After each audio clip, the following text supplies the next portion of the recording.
은혜로운 찬양에 감사드립니다. 아마 여러분이 한두 번쯤은 들어봤을 이야기를 먼저 소개하기를 원합니다. 세상에서 가장 소중한 사람을 한 글자로 줄이면 뭘까요? 바로 나랍니다. 자, 두 손을 잠깐 들어보시고요. 이제 지금서부터 여러분이 귀로만 들었는데 오늘은 한번 제스처를 하면서 같이 한번 따라 보겠습니다. 세상에서 가장 소중한 사람을 한 글자로 줄이면 나. 네. 세상에서 가장 소중한 사람을 두 글자로 줄이면 또 나래요. 또 나. 네. 또 나. 세상에서 가장 소중한 사람을 이번엔 세 글자로 줄이면 뭘까요? 역시 나. 왜 안 따라하세요? 따라하세요. 역시 나. 나. 세상에서 가장 소중한 사람을 네 글자로 줄이면 그래도 나. 그래도 나. 세상에서 가장 소중한 사람을 다섯 글자로 줄이면 다시 봐도 나래요. 나. 이번에는 뭐라고 하냐면 세상에서 가장 멋진 사람은 누굴까요? 세상 가장 멋진 사람을 한 글자로 줄이면, 자, 손을 드시고 한 글자로 줄이면 반말해서 죄송합니다. 옆 사람 보고 너라고 해주세요. 너. 지금 옆에 있는 사람이 누구라고요? 세상에서 가장 멋있는 사람. 두 글자로 줄이면 뭐라고요? 두 글자로 줄이면 또 너. 네. 세 글자로 줄이면 뭐라고요? 역시 너. 네 글자로 줄이면 뭐죠? 그래도 너. 다섯 글자로 줄이면 뭐죠? 다시 봐도 너. 제가 첫 주에 와서 여러분에게 그런 말씀 드렸습니다. 천사 옆에는 천사가 있다고. 내 옆에 사람이 천사로 보이면 누가 천사죠? 내가 천사고. 옆에 사람이 천사로 안 보이면 누가 천사가 아니라는 거죠? 내가 천사가 아니라. 나에게 영적으로 문제가 있다는 거죠. 세상에서 내가 가장 소중한 사람이기 때문에 내 옆에 있는 사람도 가장 소중한 사람인 줄 믿습니다. 왜냐하면 하나님께서 오늘 우리들을 천국 모델하우스로 부르셨어요. 그리고 이 천국 모델하우스에서 천국을 경험하고 누리고 소망하면서 살아갈 수 있도록 하셨어요. 우리는 이 세상에서 잠깐 스쳐가는 인연이 아닙니다. 우리는 이 세상에 영원히 연결할 존재가 아닙니다. 우리는 이 다음에 천국에 가서 영원히 함께 살게 될 영원한 파트너인 줄 믿습니다. 지금 옆에 계신 분, 때로는 나를 힘들게 하고 때로는 꼴도 보기도 싫고 때로는 왜 저렇게 생겼을까라고 생각하는지 모르지만 그럴 때마다 누가 문제예요? 내가 문제인 거죠. 내가. 옆 사람은 날 또 그렇게 안 보겠어요? 그런데 바로 하나님은 지금 이 옆 사람을 붙여서 천국에서 영원히 살 수 있는 훈련을, 준비를, 연습을 시키고 계신 줄 믿습니다. 세상에서 가장 소중한 존재인 나에게 하나님이 가장 소중한 것을 주셨습니다. 그것은 뭡니까? 바로 여러분과 저에게 예수 그리스도를 통해서 구원받게 하시고 하나님의 자녀가 되게 해주셨습니다. 무엇이 우리의 이 소중한 것을, 가장 소중한 것을 확실히 보증해 줍니까? 바로 우리의 구원을 보증해 주는 것은 바로 성경입니다. 성경은 우리들이 얼마나 소중한 존재인지, 그리고 하나님께서 우리에게 주신 것이 얼마나 소중한 것인지 우리에게 보증해 주고 있습니다. 그 때문에 성경의 모든 내용은 다 사실입니다. 이제 여러분들에게 오늘 제가 특별히 한 6분짜리 영상을 함께 보기를 원합니다. 이 영상을 보면서 사실인 하나님의 말씀, 그 말씀을 잠깐 돌이켜보는 시간을 갖도록 하겠습니다.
저는 목회할 때 성경을 가르치면서 특히 성경 통독반을 하면서 또 신학대학교에서 2년 과정으로 학생들에게 성경 통독을 가르치면서 첫 번째 시간에 이 영상을 보여줍니다.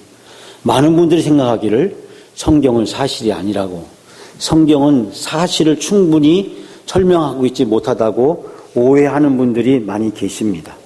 성경은 사실보다도 더 뛰어납니다. 사실이라는 것은 인간의 이성을 통해서 밝혀지는 것을 사실이라고 합니다.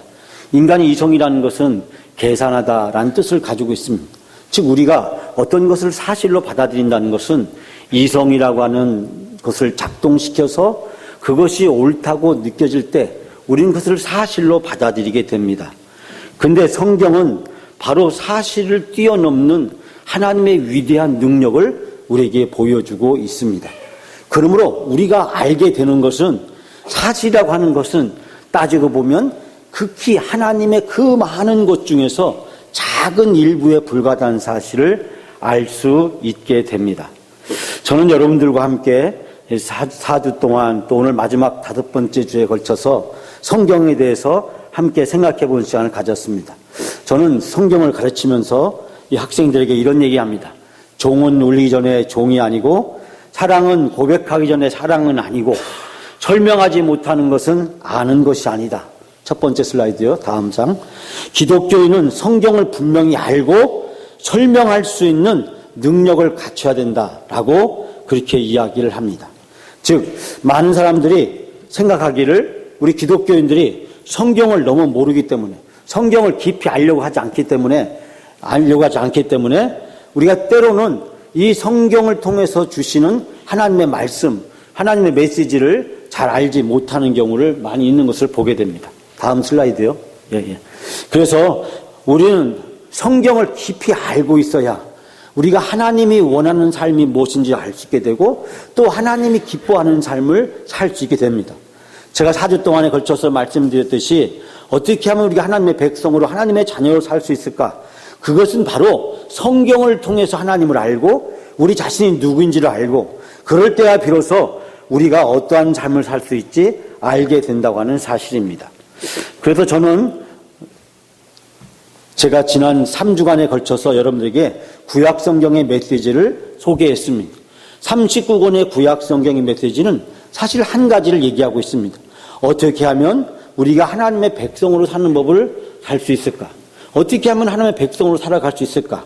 특히 이스라엘 백성들에게 애굽에서 바로 노예로 살아가는 법이 아니라 이젠 하나님의 백성이 돼서 살아가는 법을 구약성경은 가르쳐주고 있고, 신약성경은 27권의 방대한 내용으로 되어 있지만 사실 그 내용을 가만히 살펴보면 어떻게 하면 예수 그리스도를 통해서 하나님의 자녀로 살아가는 건가를 가르쳐주고 있습니다. 즉 출애굽한 이스라엘 백성들에게 하나님이 시내산에서 율법을 주셔서 그 율법, 하나님의 말씀을 통해서 하나님의 백성으로 살아가는 법을 가르쳐주고 있고, 갈보리산에서 십자가에 죽으신 예수 그리스도를 통해서, 그리고 부활하신 그 예수 그리스도로 말미암아 우리 모든 사람들이 하나님의 자녀로 살아가는 법을 신약성경은 가르쳐주고 있습니다. 그래서 저는 이제 5주 동안 여러분들에게 소개하기를, 첫 번째 주에 와서는 17권의 역사서를 제가 소개했습니다. 17권의 역사서, 창세기부터 시작되는 역사서의 내용은 모든 것이 어떻게 시작됐는지, 이스라엘 민족이 어떻게 시작됐는지, 그리고 이스라엘의 남북 왕국이 생기고 그 왕국이 아수르나 바벨론 나라에게 멸망을 당하고 먼 바벨론까지 포로로 붙잡혀 갔다가 되돌아와서 성전과 성벽을 회복하는 이야기, 역사의 이야기를 쭉 펼치고 있습니다. 근데 이 역사 이야기는 사람의 이야기인 것처럼 보이지만 그 뒤에 하나님의 이야기가 펼쳐져 있는 것을 보게 됩니다. 즉 하나님은 모든 것을 만드신 주인이시고 그 하나님의 주인 되심을 인정하지 않는 인간의 도전, 즉 죄에 대해서 소개를 해주고 있습니다. 아담과 하와가 에덴 동산에서, 그리고 가인이 아벨을, 그리고 노아의 시대의 바벨탑 사건을 통해서, 그리고 아브라함과 이삭과 야곱과 요셉을 통해서 하나님의 주인이신데 그 주인 되심을 인정하지 않고 도전하는 인간들의 역사가 10권의 역사서를 통해서 펼쳐져 있습니다. 그래서 창세기서부터 여러분이 역사서 17권을 쭉 볼 때마다 생각할 것은 뭐냐면 하나님이 주인이시구나. 하나님의 주인 되심을 온전히 인정했다는 사실을 발견하게 됩니다. 그리고 제가 두 번째 주에 와서는 5권의 시가서에 대해서 말씀드렸습니다. 욥기, 시편, 전도, 잠언, 아가서 이 5권의 시가서는 결국 우리들에게 하나님의 주인 되심을 인정하는 사람은 어떻게 살아야 되는지, 그것은 곧 예배하는 삶이라고 이야기했습니다. 세상적인 사람들이 보기에 신앙생활은 때로는 예배드리는 것은 정말 낭비지만은, 그러나 하나님이 보시기에는 세상의 그 무엇과도 비교할 수 없는 거룩한 시간의 낭비, 즉 최고의 가치를 하나님께 돌려드리는 것, 그것이 곧 예배라고 이야기하면서 하나님의 주인 되심을 인정하는 사람은 예배가 그의 삶의 최고의 우선순위가 되어야 되고, 그래서 우리가 한 주간의 삶을, 한 달간의 삶을, 1년의 삶을, 우리 평생의 생애에 있어서 우리의 삶의 최고의 우선순위, 중심에 둬야 될 것은 바로 주일이고 예배인 것입니다. 그이 단순히 교회라고 하는 공간을 뛰어넘어서 이제는 가정에서, 사회에서, 학교에서 우리가 어디에 있든지 우리가 있는 그 자리에서 하나님을 기도로, 말씀으로, 찬양으로 예배하는 것, 그것이 5권의 시가서가 주고 있는 핵심적인 가르침이라고 이야기했습니다. 그러면서 제가 지지난주에는 여러분들에게 또 구약 성경의 맨 마지막 권인 17권의 예언서를 소개했습니다. 예언자들을 통해서 주시는 하나님의 말씀인 이 예언서는 하나님이 이스라엘 백성들에게 하나님의 주인 되심을 인정하지 않는 이스라엘 백성들을 회개하기 위해서 주신 말씀이 예언서입니다. 이스라엘 백성이 하나님 말씀에 불순종했습니다. 우상을 섬겼습니다.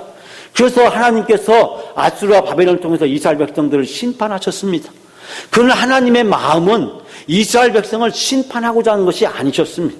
마치 부모가 자식이 잘못했을 때 매를 들어 때리지만, 그러나 부모의 마음이 매에 있는 것이 아니라 자식이 다시 되돌아오기를 원하는 자식에 대한 깊은 사랑에서 비롯되었듯이, 우리는 17권의 예언서를 통해서 하나님이 우리를 향한 깊은 사랑을 발견하게 됩니다. 하나님은 죄에서 우리가 돌이키시기를 원합니다. 불순종에서 돌이키기를 원합니다. 하나님의 주인 되심을 인정하지 않고 내 멋대로, 내 지식대로, 내 경험대로 내가 가진 그 어떤 권세를 가지고 마치 내가 내 인생의 주인인 것처럼 모든 것이 나로 말미암아 생긴 것이고 모든 것이 내가 마치 소유한 것처럼 행세하고자 하는 이 잘못된 것을 돌이키고자 하는 하나님의 마음을 17권의 예언서를 통해서 발견하게 됩니다. 그러면은 17권의 예언서를 읽으면서 하나님의 진노나 분노나 공의 하나님을 발견할 것이 아니라 우리를 향한 끊임없이 신실하신 하나님, 우리를 끊임없이 용서해 주신 하나님, 우리가 회복되고 치유되고 하나님 앞에 바로 서기를 원하는 하나님의 마음을 예언서를 통해서 발견해야 됩니다. 그러면서 제가 지난주부터 이번 주까지 27권의 신약 성경을 소개했습니다. 지난주는 4권의 복음서를 제가 여러분들에게 소개했는데, 이 4권의 복음서는 하나님의 주권을, 주인 되심을 회복하는 삶에 대해서 말씀드렸습니다. 그것은 바로 복음, 예수 그리스도를 받아들이는 것입니다. 다시 말하면 어떻게 해야 구원받느냐? 예수 그리스도를 통해서만이 구원받을 수 있다. 천하에 구원받을 만한 이름을 주신 적이 없다라고 마태복음 4장 12절에 말씀하고 있습니다. 주 예수를 믿으라. 그러면 너와 내 집이 구원을 얻으라. 길이요 진리요 생명이 되신 예수 그리스도, 그 예수 그리스도가 바로 복음이고, 예수 그리스도를 통해서 우리는 구원받게 되고, 예수 그리스도를 통해서 하나님의 주인 되심을 회복하는 삶을 살게 되는 것입니다. 그리고 오늘 마지막으로 전 여러분들에게 하나님의 주권에 참여하는 삶에 대해서 소개하기를 원합니다. 그래서 제가 여러분들에게 소개하기를, 성경은 다음 슬라이드요, 이렇게 구약과 신약으로 나눠져 있다고 소개를 하면서, 구약은 3개로 되어 있고 신약은 2개로 되어 있다. 그래서 신구약 성경 전체는 이 구약과 신약 2개로 되어 있지만 또 그 안에는 5개로 나눌 수 있다. 그래서 역사서와 시가서와 예언서로, 신약은 복음서와 서신서로 나눠져 있다라는 말씀을 드렸습니다. 그래서 구약 성경은 우리가 3주 동안에 자세히 살펴보았듯이 이렇게 3가지로 되어 있는 것을 보게 됩니다. 다음 슬라이드 보여주시죠. 네. 그래서 역사서와 시가서와 예언서, 이 39권의 이 구약 성경을 통해서 우리들에게 하나님의 백성으로 살아가는 방법을 구체적으로 잘 가르쳐주고 있고, 다음 슬라이드요. 그리고 이제 신약 성경에서는 27권을 통해서 바로 어떻게 해야 구원받는지, 그리고 구원받은 이후에 어떻게 살아야 되는지를 소개해주고 있다고 말씀드렸습니다. 그래서 오늘은 제가 여러분들에게 마지막으로 하나님의 주권을 참여하는 선교적인 삶에 대해서 오늘 말씀을 함께 나누기로 합니다. 다음 슬라이드 보여주시죠. 자, 그래서 하나님의 그 주권에 참여하는 삶은 세 가지인데, 교회를 통해서, 선교를 통해서, 성령을 통해서, 즉 구원받은 이후에 예수 그리스도를 주인으로 모신 우리는 어떻게 살아야 되는지, 그것을 오늘 여러분과 함께 나누기로 합니다. 자, 이제 마지막 슬라이드를 좀 보여주시겠습니까? 우리 집사님이 저 때문에 많이 고생하고 계신데, 자, 그래서 오늘은 여러분들에게 지난주에 이어서 이 23권의 서신서를 소개하기로 합니다. 자, 신약성경 로마서부터 요한계시록까지 시작되는 이 23권, 복잡해 보이지만 사실은 4개로 되어 있습니다. 자, 그 첫 번째는 사도행전입니다. 사도행전은 교회의 탄생입니다. 사도행전을 읽을 때 우리가 꼭 기억해야 될 것이 있다면, 교회가 어떻게 시작됐는지, 그리고 그 교회가 어떻게 확산되었는지를 우리에게 소개해주고 있습니다. 사도행전 1장 8절 말씀에 보면, 오직 성령이 너희에게 임하시면 너희가 권능을 받고 예루살렘과 온 유대와 그리고 사마리아 땅끝까지 이르러 내 증인이 되라고 말씀하고 있습니다. 사도행전 전체를 요약해서 소개해주고 있는 말씀이 이 1장 8절 말씀인데, 사도행전 1장 8절 첫 마디가 오직 성령이 너에게 임하시면, 그래서 우리가 사도행전 2장에 보면 예수님이 부활하신 이후에 그리고 하늘로 승천하셨습니다. 그리고 제자들이 마가의 다락방에 모여서 열심히 기도하게 됩니다. 그때 그들에게 성령이 임했습니다. 그들이 성령의 충만함을 받게 되니까 이제 담대하게 나가서 예수 그리스도 복음을 증거하게 되는 것을 볼 수 있게 됩니다. 그래서 사도행전은 교회가 어떻게 시작됐는지, 그리고 그 교회가 어떻게 확산됐는지를 소개하고 있습니다. 사도행전은 교회의 탄생을 소개하고 있습니다. 두 번째는 바울서신. 우리가 13권의 이 바울서신의 내용은 이제 복음이 예루살렘에서 온 이스라엘로, 온 유대지방으로 전파되는 과정을 소개해주고 있습니다. 자, 예루살렘에 있던 복음이 이제 예루살렘을 벗어나서 온 유대지방에 전해지게 되면서 유대인들이 예수님을 믿게 됩니다. 유대인들이 예수님을 믿으면서 큰 장애가 있었는데, 그것은 곧 율법의 문제였습니다. 유대인인 내가 예수님을 믿게 됐는데 율법을 계속 지켜야 되느냐 말아야 되느냐, 할례를 해야 되느냐 말아야 되느냐, 안식일은 어떻게 되느냐, 구약에 있는 이 율법의 말씀을 우리가 어떻게 지켜야 되는 문제가 중요한 문제였습니다. 그래서 사도 바울은 이 바울서신을 통해서 율법과 복음의 관계를 이스라엘 백성들에게 밝혀주고 있습니다. 로마서를 보면 자세히 잘 나타나 있는데, 사도 바울이 가르쳐주고 있는 중요한 가르침은 뭡니까? 구원은 오직 믿음으로 말미암아. 로마서 1장 16, 17절 말씀에서 믿음으로 믿음에 의롭게 된다고 말씀하고 있습니다. 사도행 로마서 5장, 6장, 7장에 보면 이 사도 바울은 우리들에게 구원을 받는 것은 율법을 통해서, 어떤 행위를 통해서 받는 것이 아니라 믿음을 통해서, 은혜를 통해서 받는 것이라는 사실을 가르쳐주고 있는 것을 볼 수 있게 됩니다. 즉 13권의 이 바울서신은 유대교 출신의 그리스도인들에게 어떻게 해야 구원받는지를 소개하고, 구원받은 이후에 어떻게 살아야 되는지를 소개하고 있습니다. 대표적으로 로마서를 보면 1장부터 16장까지 됐는데 1장부터 11장까지 내용을 보면 어떻게 해야 구원받느냐, 즉 예수 그리스도로 말미암아 구원받는다는 사실을 소개하고, 로마서 12장부터 나머지 장 내용을 보게 되면 구원받은 이후에 우리가 어떠한 삶을 살아야 되느냐, 즉 예수 그리스도를 닮아가는 거룩한 삶을 살아야 된다는 것을 소개해주고 있습니다. 예수님처럼 생각하고 예수님처럼 말하고 예수님처럼 행동하는 것, 그래서 예수 그리스도를 닮아가는 것, 예수 그리스도 안에서 예수 그리스도의 주인 되신 온전히 인정하고, 그리고 예수 그리스도를 온전히 증거하는 삶을 살아가는 것, 이것이 바로 13권의 바울서신을 통해서 가르쳐주고 있는 교훈입니다. 그렇기 때문에 여러분이 로마서를 비롯해서 이 바울서신을 읽을 때 이 바울서신이 주고 있는 메시지가 이런 내용이라는 것을 기억하시면 되겠고, 그리고 그 다음에 나오는 8권의 일반 서신은 이제 복음이 예루살렘에서 온 유대에서 사마리아와 땅끝까지 전해지게 됩니다. 사마리아 땅끝은 어느 곳입니까? 유대인들이 사는 곳이 아니라 이방인들이 사는 곳입니다. 제가 수유리에서 10년 동안 목회할 때 그 수유리의 유명한 북한산, 그 도봉산 밑에 그 한 절이 있었습니다. 그 도선사라고 하는 그 절에서 30년 동안 보살로 열심히 종교 생활을 하셨던 분이 예수님을 믿게 되었습니다. 그분은 한 10년 전에 갑자기 손녀가 불치병을 앓게 되었습니다. 그래서 그 손녀를 위해서 자기가 20년 동안, 그리고 또 그 손녀를 위해서 다시 10년 동안 열심히 치성을 다했습니다. 그러나 손녀의 문제는 해결되지 않았습니다. 그때 주변 사람들에게 전도를 받아서 교회에 오게 되었습니다. 제가 그 집을 신방을 가게 됐는데 멀리서 보니까 그분이 골목 앞에 배웅을 나와 있었습니다. 그리고 가까이 가니까 저를 보고 청중히 인사를 했습니다. 손을 합장을 딱 하고 저를 보고 아주 공손하게 인사를 했습니다. 그리고 그 집에 들어갈 때 깜짝 놀랐습니다. 상이 차려져 있는데 그 상을 보니까 사과배가 얼마나 큰지 말이죠. 떡하고 사과배가 한 상 가득히 차려 있습니다. 사과가 큰 것이 마치 제사장 차리듯이 아주 정성을 다해서 상을 차려 놓았습니다.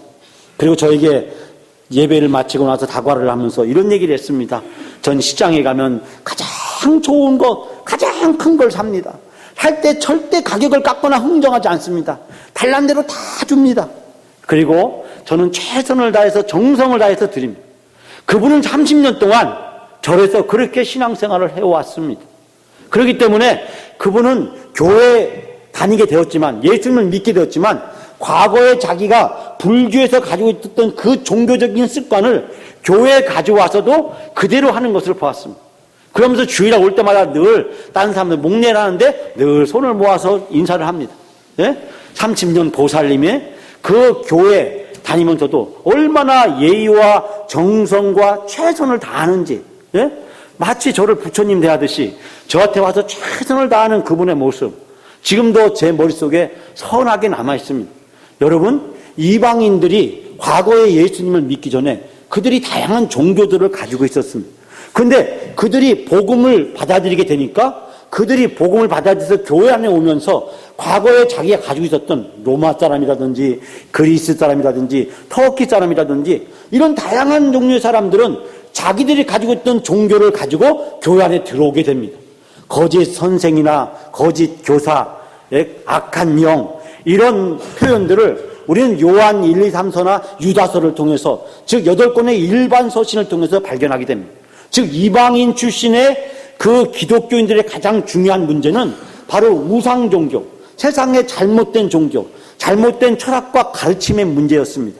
그래서 8권의 이 일반 서신은 그들을 훈계하고 진리로 바르게 양육하려고 하는 내용을 담고 있는 것을 보게 됩니다. 그리고 맨 마지막에 요한계시록에 가서 우리는 하나님의 궁극적인 비전을 발견하게 됩니다. 하나님은 이 세상의 모든 것이 어떻게 되기를 원하시는지, 하나님의 최종 마스터 플랜, 우리는 그것을 요한계시록을 통해서 발견하게 됩니다. 요한계시록 21장 말씀을 통해서 새하늘과 새 땅의 비전을 선포하고 있습니다. 새하늘과 새 땅에서, 천국에서 하나님이 창조한 모든 피조물들이 영원히 하나님을 찬양하며 즐거워하며 행복한 삶을 사는 것, 그것이 바로 성경의 최종적 결론이고 하나님이 요한계시록을 통해서 펼쳐 보여주시는 바로 교회의 미래, 교회의 영광, 교회의 비전을 소개하고 있습니다. 즉 천국 모델하우스인 교회를 통해서 하나님이 무엇을 하기를 원하시는지를 우리는 발견하게 됩니다. 그러므로 신약성경은 27권은 되어 있지만 4권은 어떻게 해야 구원받는지를 소개하고 있고, 나머지 23권의 이 서신서는 교회를 통해서 천국에 가서 영원히 사는 준비와 훈련을 가르쳐주고 있습니다. 이 23권의 서신서는 딱 3가지 주제를 담고 있습니다. 첫 번째는 성령입니다. 성령 받아야 된다는 것입니다. 제자들이 성령 받았을 때 그들이 담대하게 나가서 복음을 증거할 수 있게 되었습니다. 성령 받아야 신앙생활할 수 있고, 성령 받아야 믿음 생활할 수 있고, 성령 받아야 성경이 사실로 진리로 받아들이게 되는 줄 믿습니다. 그럼 우리는 성령을 사모해야 되고 성령 충만함을 갈급해야 되고 성령 충만해 주시기를 하나님 앞에 구해야 될 줄 믿습니다. 두 번째는 성령 충만 받은 우리가 교회 안에서, 교회를 통해서, 이 천국 모델하우스를 통해서 우리가 신앙생활을 하고 천국에서 영원히 사는 훈련과 준비를 한다는 사실을 가르쳐주고 있습니다. 그렇기 때문에 이 사도행전을 비롯한 13권의 서신서는 그 교회의 이야기입니다. 성령 받은 사람들이 교회를 이루어서 그 교회 안에서 어떻게 천국에서 영원히 사는 준비와 훈련을 해야 되는지, 즉 예배를 통해서, 교제를 통해서, 또 훈련을 통해서, 또 봉사를 통해서, 또 선교와 전도를 통해서 우리가 천국에서 영원히 사는 준비와 훈련을 이 교회를 통해서 해야 된다는 사실을 가르쳐주고 있고, 마지막 세 번째는 이 교회 안에서 훈련받은 우리가 세상에 나가서 담대하게 복음을 전도하고 선교할 것을 이야기하고 있습니다. 그러므로 23권의 서신서는 성령 받아서 교회 안에서 훈련받은 우리가 세상에 나가서 복음을 증거하는 이야기가 담겨져 있는 것을 발견할 수 있게 됩니다. 사랑하는 우리 성마가족 여러분, 저는 오늘 설교를 마지막으로 마치면서 여러분들에게 다음과 같은 말씀을 드리고 싶습니다. 매 주일날 교회에 올 때마다 오늘도 천국 모델하우스로 나를 인도해 주시는 것을 감사합니다. 교회에 오면서 천국 모델하우스에 간다는 그 사모하는 마음, 그 고대하는 마음, 오늘도 천국 모델하우스에 가서 천국을 맛보게 하시고 누리게 하시고, 그리고 내가 천국을 온전히 경험하고 갈 수 있도록 주님 도와주시고, 내가 천국을 맛보고 누림으로 말미암아서 세상에서 받았던 모든 상처와 아픔과 고통과 고난과 역경과 유혹과 시련과 이 모든 것을 다 이겨낼 수 있도록 도와주시고, 그래서 내가 이 천국을 맛보고 누림으로 말미암아서 이제 담대하게 나가서, 세상에 나가서 내가 만나는 모든 사람들, 우리의 가족들, 우리의 친구들, 우리의 이웃들, 직장 동료들, 내가 만나는 그 모든 사람들에게 이 천국을 전하고, 이 천국을 나누고, 이 천국에 그들을 초대할 수 있는 우리가 되게 해달라고 사모하면서 매 주일 교회에 오시는 여러분이 다 되시기를 바랍니다. 그리고 하나님께서 이 세상에 수많은 교회가 있지만 특별히 우리를 이 성광교회에 부르신 것은 성광교회를 통해서 천국 모델하우스를 경험하기를 원하시고 훈련받기를 원하시고 천국에서 영원히 살 수 있는 준비와 훈련을 시키시기를 원하는 하나님의 계획이 있는 줄 믿습니다. 우리는 다 불완전합니다. 우리는 다 모순투성입니다. 우리는 연약합니다. 우리는 실수도 있고 허물도 있습니다. 완벽한 사람은 아무도 없습니다. 조건을 따져서 인생이 행복합니까? 외적인 조건이 인생을 행복하게 해줍니까? 스펙이 그 사람을 행복하게 해줍니까? 스펙이 그 사람이 믿음이 좋은 사람이라는 것을 보증해 줄 수 있습니까? 우리는 너무나 조건을 따집니다. 사람을 만날 때 조건을 따지고, 연애할 때, 결혼할 때도 너무 조건을 따지고, 신앙생활 하면서 너무 조건을 따집니다. 우리는 자기 자신에게는 그 조건을 적용시키지 않으면서 내가 만나는 모든 사람들에게 그 조건을 가지고 다 따지고 계산하려고 듭니다.